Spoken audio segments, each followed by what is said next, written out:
Hey guys, this is Steve Neff at neffmusic.com. I'm making a free lesson for you today. This is on my book, The New Ultimate 251 Primer in Major Keys.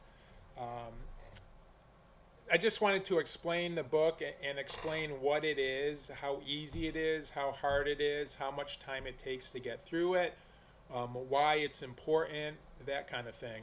A lot of people see the word primer and they think, oh, this is for fourth grade, fifth grade beginner students. And this is not the case. This is actually a hard book um, to get through because it's full. It's 739 pages. So it's not even printable. I mean, you wouldn't want to print 739 pages. It's not bindable like into a book. That'd be a huge book. It's more of a resource to work through. So basically what it is, you know, I felt there was a need for a system to take a student from the very beginning, first steps of learning chords, and then through to more complex steps along the way. And usually when I've worked with students on this book, it's something that takes 2 to 3 years to get through in my experience. And it's not a book that I tell students this is all you're going to work on, you know, for 2 to 3 years, because it's a very specific thing that you're learning. It's a very specific thing that you're working on. But if it's all you do, you can drive yourself insane with it. So I always tell students, you know, make it part of your practice every week. Like you want to check off an exercise, check off 2 exercises, check off 10 exercises, whatever. You want to be making progress through this book. And the book is just about learning your 2-5-1 progression and all the possibilities that go with that. There's infinite possibilities. So you can't learn infinite possibilities, but you're learning a lot of possibilities with this book. So in the beginning of the book, I just have an exercise of 12 keys of 2-5-1s. It's just a play along that comes with the book that you practice these two.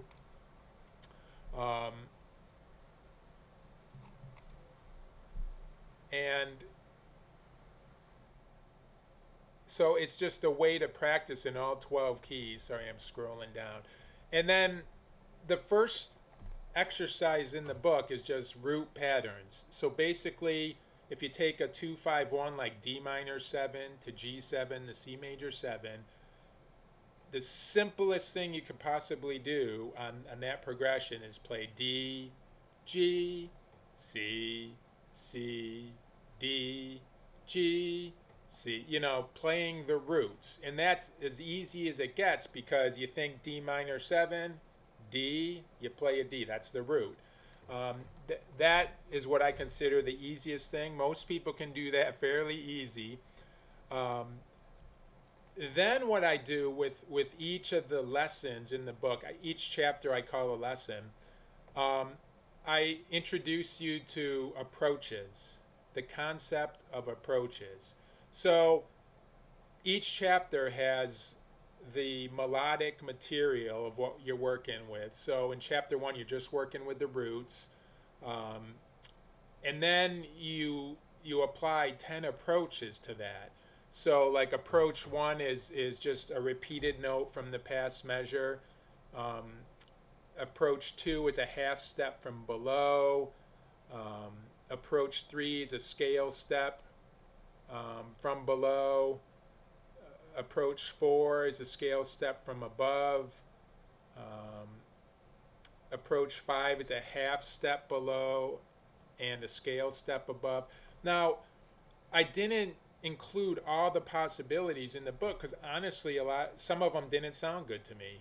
And I'm like, why am I going to put them in a book if they don't sound good to me? So the ones I put in the book were ones that I would use, ones that I would suggest people practice, and ones that bottom line sounded really good to me. So, you know, that's 5 of the approaches. There's 10 of them. And it's not like you have to memorize, you know, it goes 1-note approaches, then 2-note approaches, then 3-note approaches. Just simple approaches that I thought sounded good. So, for example, number 10, the 3-note approach is, you know, if you just play the roots.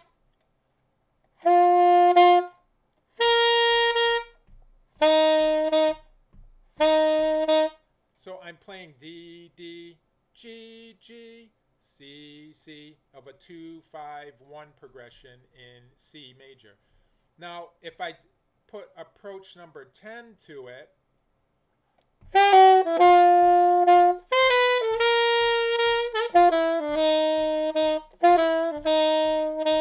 okay, so that is just I'm approaching those notes by a 3-note approach. I'm starting, like if I'm approaching D, I'm starting a whole step above on E, then going E, E flat, C sharp, D.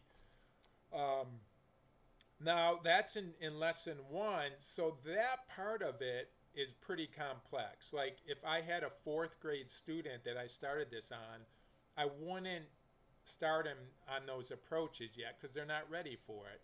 But if you're an intermediate student, you're going to find, okay, the roots are simple, I can do that. But you might have trouble on some of these approaches. So even on lesson 1, you might get stuck with some of these approaches. But it's worth, definitely in my mind, worth practicing these and getting these down and learned, mastered. So after the 10 approaches, and between the lines of each example, I tell you why it works. I tell you why it sounds good. I tell you some of my ideas on how to use it. I tell you just tidbits of info on how to practice it. It's basically like if you had a lesson with me, these are the kinds of things I would say to you in the lesson. So the book is sort of like an ongoing lesson between each of these exercises. And then at the end of each lesson, I talk about creating melodic lines.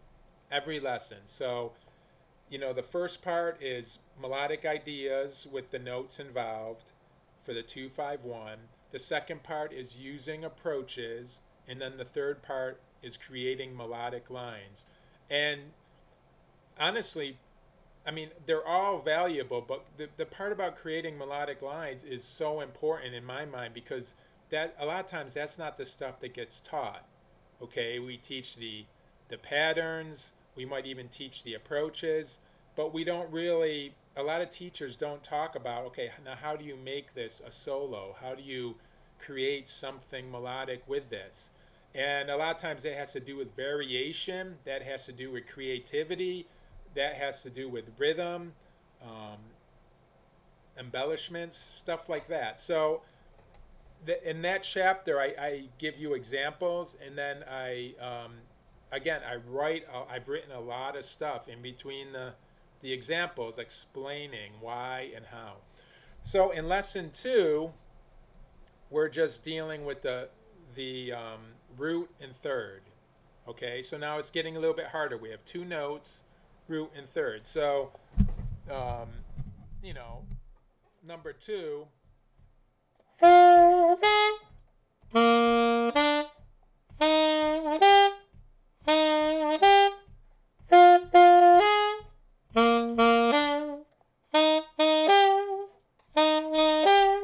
Now I'm playing a little bit with the melody, or with the rhythm, but that's what I say. If you read what I write, that's what I say to do. Play the rhythm I wrote, but then mess with it. Be creative with it. Experiment with it. So that's number 2. Now number 4 is the reverse. 1, 2, 3, 4.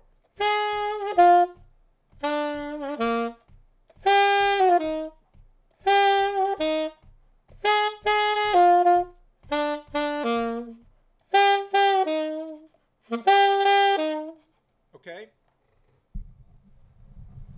So it's getting a little bit more complex, but the goal here is to take that pattern and play it with the play along through all 12 keys.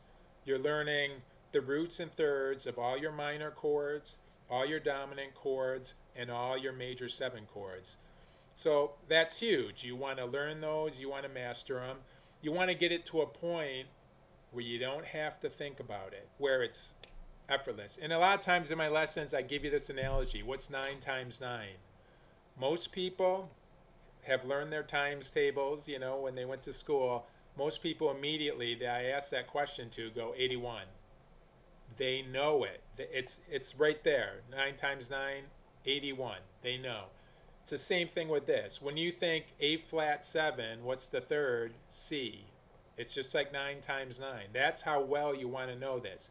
If you have to do any kind of calculating, any kind of figuring out, any kind of remembering, that stuff gets in the way. That it's going to slow you down, and by the time you figure out what the third of A flat 7 is, the chord is passed. So this is the purpose of this book here.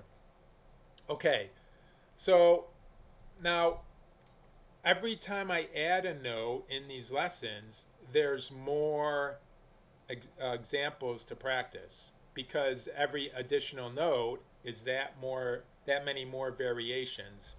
I mean, here's another one, number 5.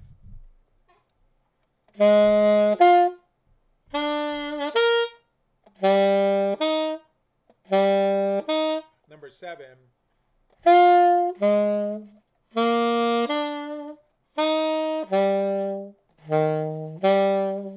Okay?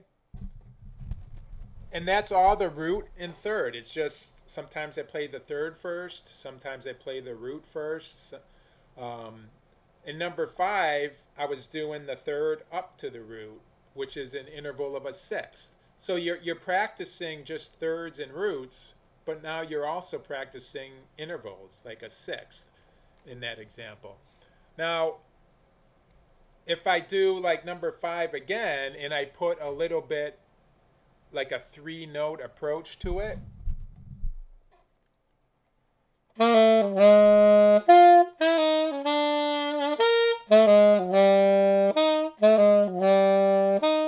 okay? All of a sudden it changes it. It makes it a little bit more hip, a little bit cooler, maybe something you would actually play. So the approaches are really good. Like, they're worth working on. Now, so in the more of these you do, the more approaches. There's 10 of them, but you have 10 different variations. You can just mix it up. Like right now, I'm going to go the 3-note approach. Okay, so I did the 3-note approach to the third of D minor 7, and then I did a half-step approach to the root.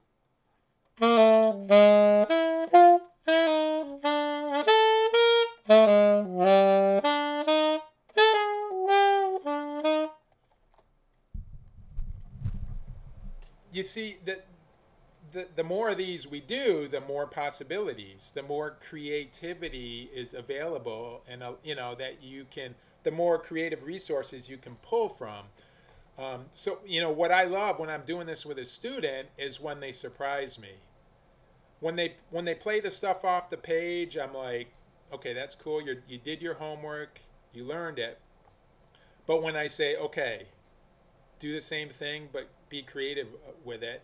Sometimes it's a mess, sometimes it's horrible, but sometimes it's gold. Like, I'm just like, dude, that was awesome. Like, they surprised me. I'm like, you used that in a way that I never even thought of. That was awesome. So to me, there's a lot of possibilities in this book. And I'm doing this free lesson because I don't want people to think, oh, a primer, this is too easy. A lot of this stuff, when I play it and do it, you know, just when I'm practicing, can be difficult. In all keys, are you kidding me? With all the approaches, with all the possibilities, difficult. So lesson 2 for the approaches, I give you examples, okay? I'm just going to play number 2 here.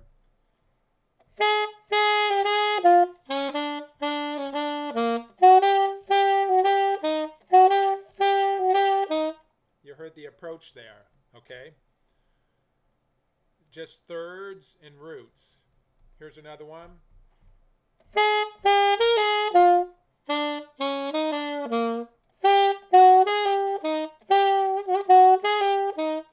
Okay? It's simple. Just thirds and roots. Number 6. Okay?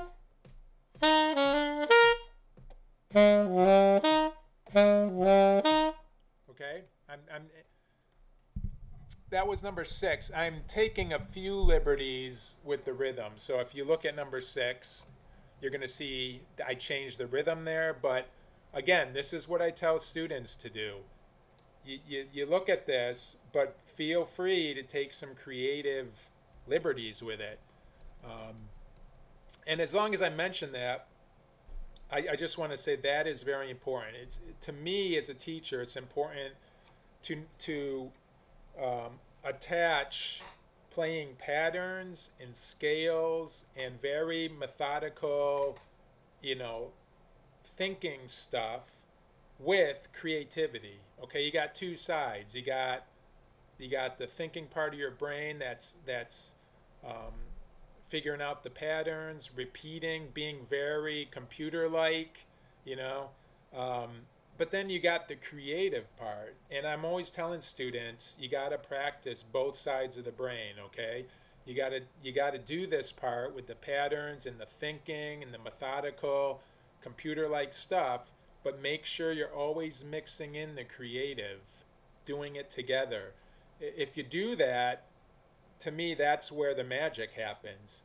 A lot of times I have students come to me that are great with the computer stuff and doing patterns and doing it exactly like it's written, and they never waver. But the problem with that is they're never practicing their creativity. They're never flexing those muscles. So I just mentioned that because that is huge, and you want to do both, okay? Okay, so I have 10 approaches. Actually, let me do number 10. And I'm just picking these randomly. I haven't planned these. I just looked at 10 and it looks interesting. It's all eighth notes, so let's see what I wrote.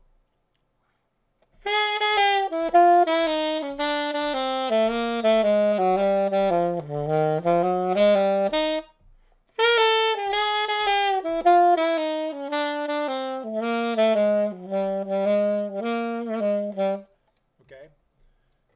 Number 10, that's a cool one. Now all of a sudden, again, you might be thinking, how is it all eighth notes if you're just playing roots and thirds?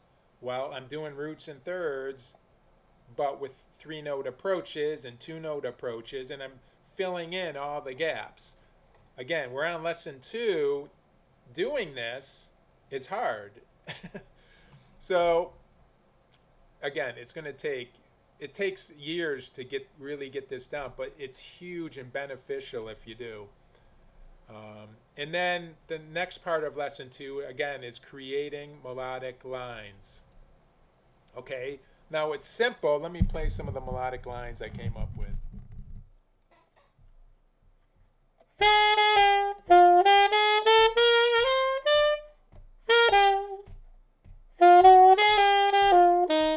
Okay, that's using all the stuff from lesson 2, but I'm trying to create more of a melodic contour to it. Number 2.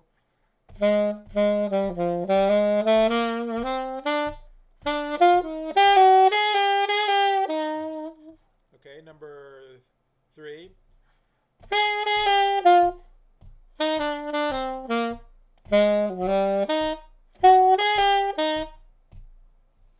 Okay, see, these ones, they don't sound like exercises anymore. They sound more composed and melodic in my mind. And between each one, I write a paragraph. How I came up with it, why I came up with it, why it sounds good. I'll talk about, look at this one, there's more variety in it. And you have to add variety into a melody to make it interesting. If it's all computer-like, it's not going to be interesting, it's going to be predictable. So you have to add some variation in there. Here's number 4.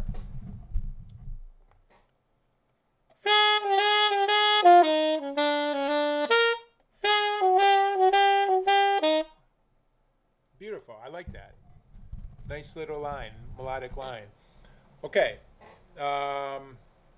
That's lesson 2. And it's important, I would say it's important to read what I wrote in between, because you want to understand what I'm thinking and why I wrote it and how I came up with it. So I would suggest reading this. And I spent a lot of time writing this stuff in between. So, okay, lesson 3. Now we're doing 3 notes, 1, 2, and 3 of each key. Okay, so for D minor, D, E, F, G7, G, A, B, C major 7, C, D, E. Again, now we have 3 notes, so there's that many more possibilities. So keep that in mind.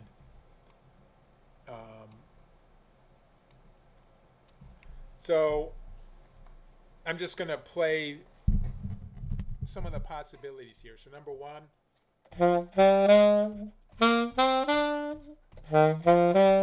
Okay, number 2.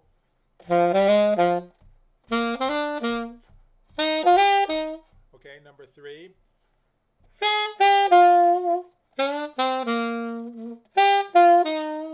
Number 4.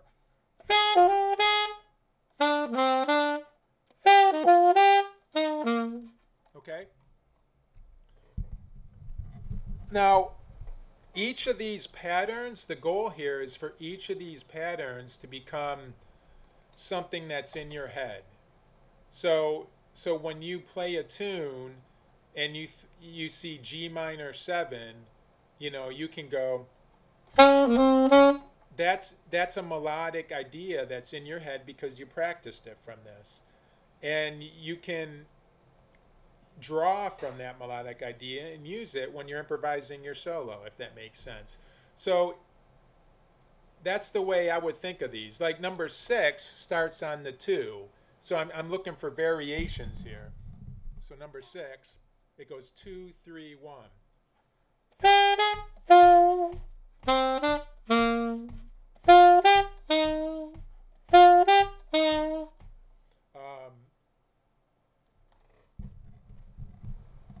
Yeah, I'm looking for variations, and again, I'm only writing ideas that sound good to me. I would use number 6. And number 6 is huge because a lot of students don't think D minor 7, I'm going to start on E. I'm going to start on the 9th or the 2. You know, a lot of times it takes years for them to get to that point. And now in lesson 3, we're introducing, hey, you can start on the 2 of a chord and play something cool and melodic. Here's number 9. I'm going 2, 3, and then a high 2, 1. Okay? So a jump. I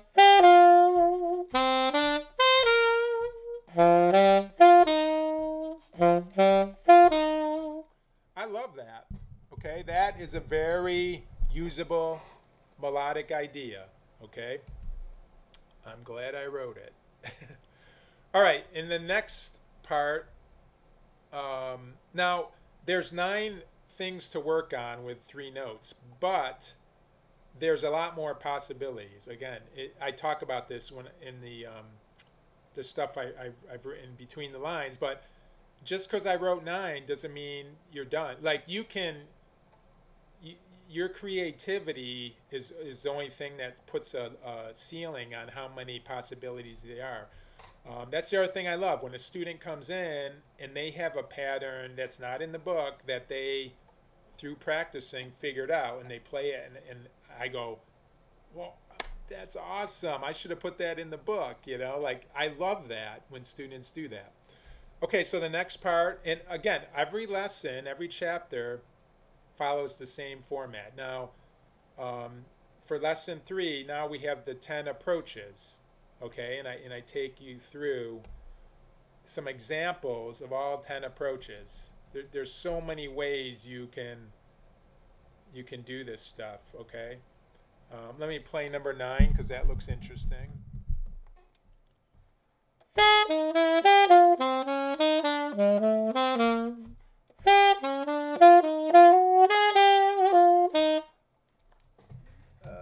One, two. That's interesting. One, two, three. Yeah. Okay, so number 9, I was just looking. The rhythm is written very strangely at the end. I must have missed that. There's 4 beats in there. 1, 2, but it's just written wrong. Let me play it again.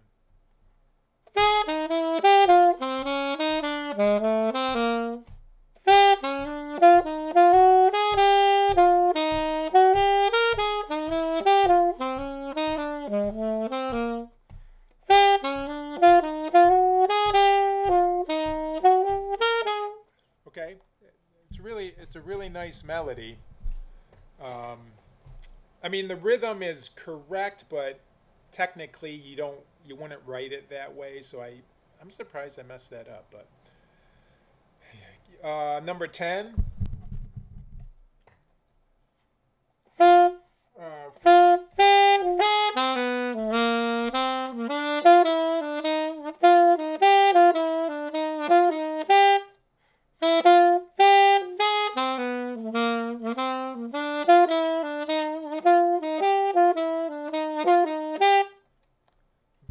Awesome line. It's like a cool melody to me. Again, I'm only using 3 notes. 1, 2, and 3 of each chord. But the thing that's giving it life and bounce is that 3-note approach. So, it doesn't take very much. You start getting into lesson 3, and this might take you a month to practice the stuff in lesson 3, but if you get it down, there's some huge benefits to this. Okay, and then the next part of lesson 3, creating melodic lines. And I'll just read what I wrote here. The melodic lines on this page are based off of all the patterns and approaches in lesson 3. Creating melodies from patterns does not happen overnight. It takes years of practice. Yes, you have to practice the patterns and master them, but you also have to practice being creative, stretching yourself and coming up with new inventive ways to use the material you are working on. Okay? That's pretty good. Okay, and then I have some examples here. I'm going to play number 4 for you.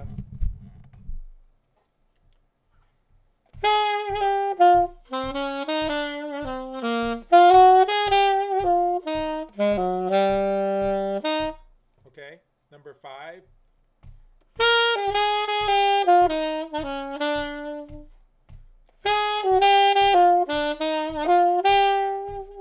Okay, you can hear the melodic ideas have more, they have a phrase. You can hear that phrase. That's a phrase. Then it repeats. Okay? Okay, and then in lesson 4, we're still doing 3 notes, but we're doing 1, 3, and 5. So I have a bunch of examples of stuff to practice with 1, 3, and 5. Now, again, it's 9 examples, but some of them start on the root, some of them start on the 3rd, some of them start on the 5th. And it's important to practice each of those so you have the ability and the mastery to start on the 5th when you want, to start on the 3rd, to start on the root. And it's got to be effortless. If you think D minor, you can immediately start on an A. You don't have to think. You just, it's an option and it's available to you. Okay? Oops, there's more. I missed that. There wasn't 9. There was 15. So it's increasing. And they're all ones I think sound good. Let me read what I wrote at the end of the 15th one so you get a feel of it.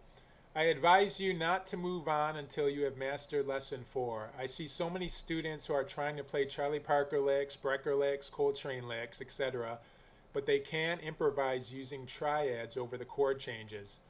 If I ask what the fifth of D flat is, they can't tell me without a long pause. Improvising is an art that is performed in the moment. You don't have the time to think of what the fifth of the chord is or to count up 5 notes. You have to know all your notes and note choices immediately so that you have the ability to play what you imagine in the moment. We can't have that freedom and ability without first mastering these basics. Spend a good amount of time mastering all of these patterns in lesson 1 through 4. You will be glad you did. Okay. And all right, so then next is the approaches. So I add all the approaches to these, and you can just, the approaches really spice it up and give it more of a bounce, more life, more of a line. So number 5, I'm going to play number 5 here. This is a half step below, scale step above approach. So I'm thinking root, 3rd, and 5th of the D minor 7, G7, C major 7, but I'm also thinking of the half step below, scale step above approach. And so while I was playing around with this, I came up with this line.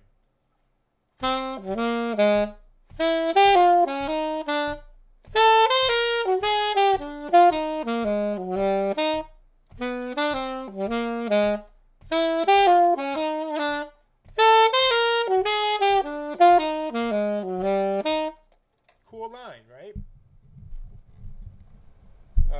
So many possibilities. You could, that's the power of this book, because you get down some simple things and you know, you think a G7, a B, but instead of just, you know, maybe in the old days you would just think B and play a B.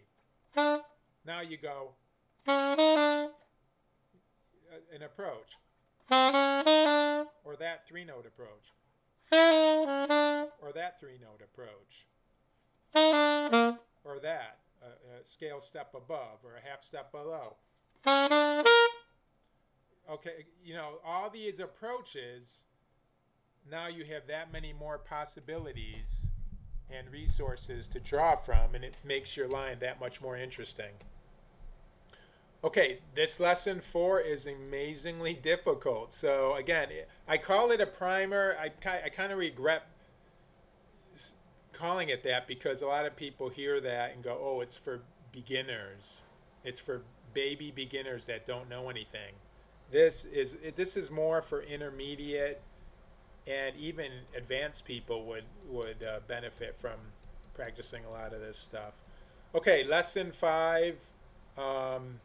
I'm not going to go very much further, but lesson 5 is 4 notes. Right, let me see here. By adding the fourths. Okay, we're adding the fourths. So I'm going 3, 4, 5, and root. Okay, so now we have a 4-note pattern. The root, actually it's 5 notes. The root, the second, the third, the fourth, and the 5th. So I'm pulling from 5 notes, because we already covered the root, we have already covered the second, we already covered the third, we already covered the 5th, and now we're adding the 4th. So 5 notes. Lots of possibilities here. Let's see how many I wrote.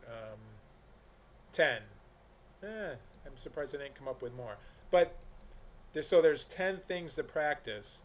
And then there's 10 approaches, adding the approaches to it. Let's play number 10 for you here.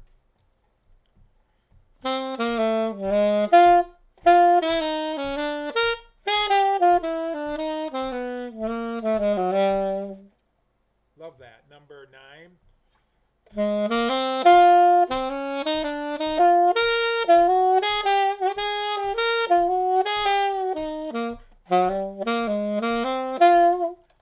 Okay, and then each of these is four measures long with repeats on both sides, because what I want you to do is just repeat these over and over again. You might look at the page at first while you're playing with the. So I forgot to mention this part. So the book comes with play-alongs. As I mentioned before, is a bunch of the play-alongs I think is through all 12 keys. That's for the more advanced people that can play these through all 12 keys. The other group of play-alongs is just the 2, 5, 1 in each key separate, a separate play-along. So you might have this 2, 5, 1 in C major that just vamps and repeats for 4 minutes.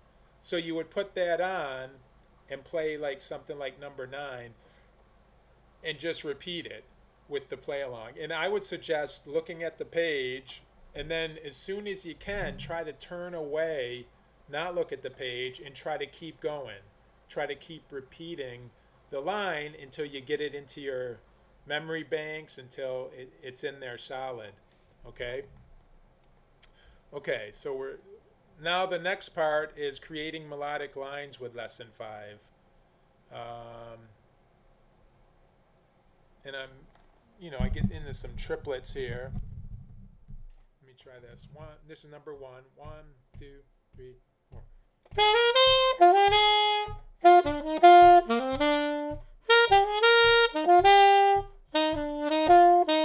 Okay, that's number 1. Number 2, very simple.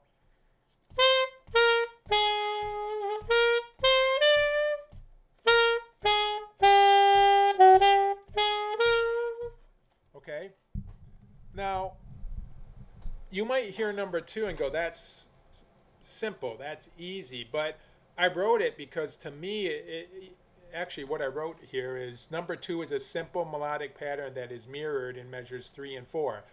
If it was an exact transposed copy of measures 1 and 2, then the last 3 notes of measure 4 would be different.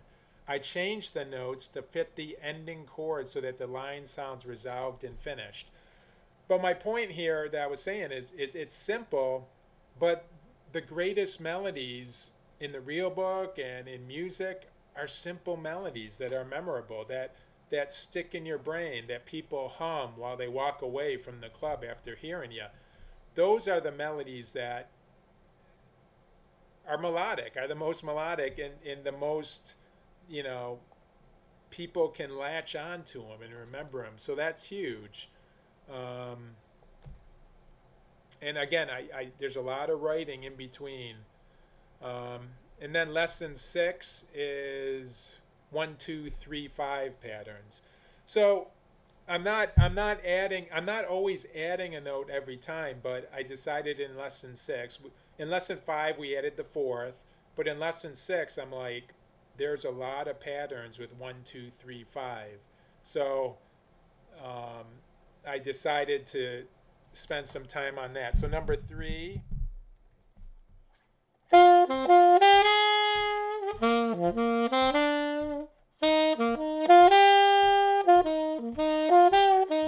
Number 4.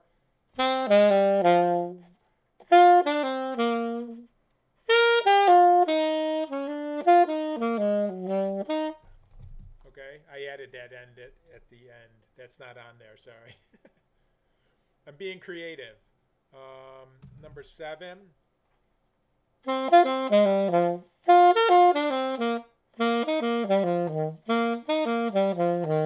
Number 8.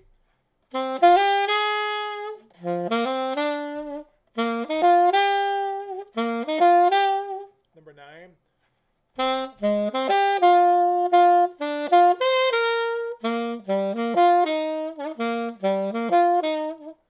That's a great melodic line, worthy of practicing. All right, so I have 13 melodic lines to practice with this.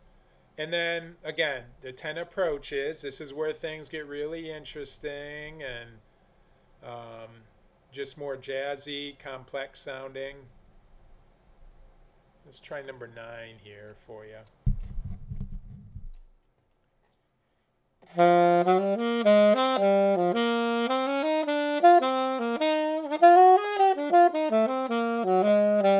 Awesome. Number 10. Okay,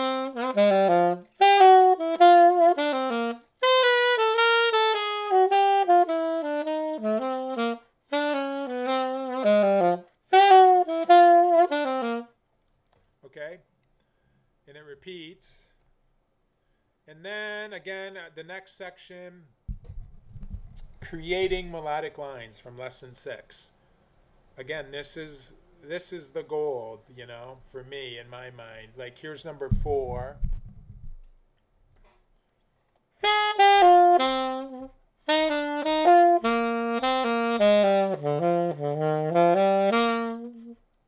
Number 5.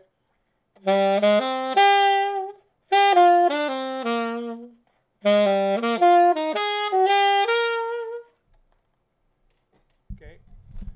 Again, you hear it's not as patterny. It's not as, it's using the patterns, it's using the devices, but it's not as predictable, right? It's not like a computer program.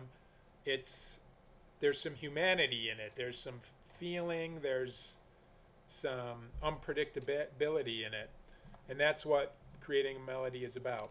Okay, so this continues. Lesson 7 is 7th patterns. And then approaches, then melodic ideas. Lesson 8 is 6th patterns. So we add, I'm just doing 5, 6, and 7 to each chord. Actually, I'm adding more than that. I'm doing parts of it as one. I'm doing all the notes we covered so far. 1, 2, 3, 4, 5, 6, 7. And just creating interesting patterns with them. Then approaches, then melodic ideas. Let me play this 4 and 5 for you. Here's number 4, melodic idea.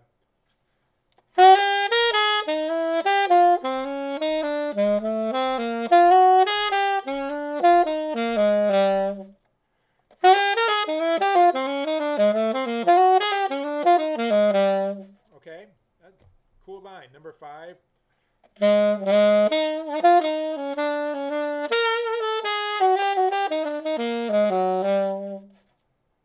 love that one.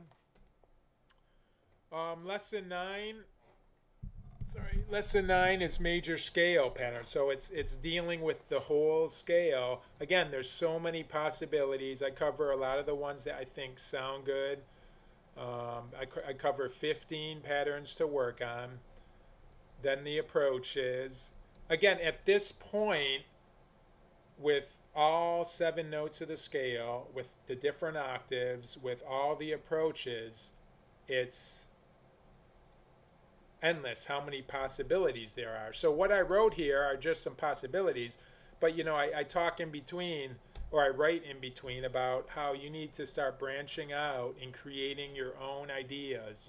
At this point, well, the whole time you should have been flexing that creative part of your brain. So at this point, you know, a student should be just playing things continually that I'm like, dude, that's awesome, that's rocking. And then the last part of the book, I just added a section in lesson 10 of altered dominants. So just because altered dominants are so huge on the 5 chord, and the point of this last section is to take everything that you've worked on, apply it to measure 1, then play an altered dominant, an altered scale on the 5 chord, and then apply what you've learned on the 1 chord at the end. So it's just, I just wanted to, you know, kind of get the altered dominants into this primer and get students really practicing them, practicing those scales and getting them down, just because it adds a totally different sound to the 5 chord. And that's the book. So again, you could spend years on this. The possibilities are endless, but I think there's so much to learn. And when you've mastered this stuff, it makes the other books I've written so much easier. If you go, you know, I write at the end about my other books. If you go to Mastering the Bebop Scale, so much easier when you know all these notes, when you know the approaches. when you go to my approach note velocity book, so much easier. You have an introduction. You've already learned some of these approaches, so now you just add some more, and it's like you can bust right through these patterns in the book. Same with the 2-5-1 patterns. A lot of students have trouble getting those in every key because they're spending too much time thinking about what the 9th is, what the 11th is, what the 13th is, what the sharp 5th is, or whatever, flat 6. They're thinking too much about these notes, whereas if they worked for a few years on this primer, these notes would be, bam, they'd have them like that. So I love this book. I think it's a great book. It's more for intermediate students. Beginners can start it, but you kind of very quickly can get into the intermediate level learning for a student. So I hope this answers some questions. There's a lot in here, and I can't recommend it highly enough. I think it's some valuable a valuable resource to practice from. So thanks for listening. I hope this lesson helped, and I'll see you on the site somewhere. Okay, have fun practicing. Bye.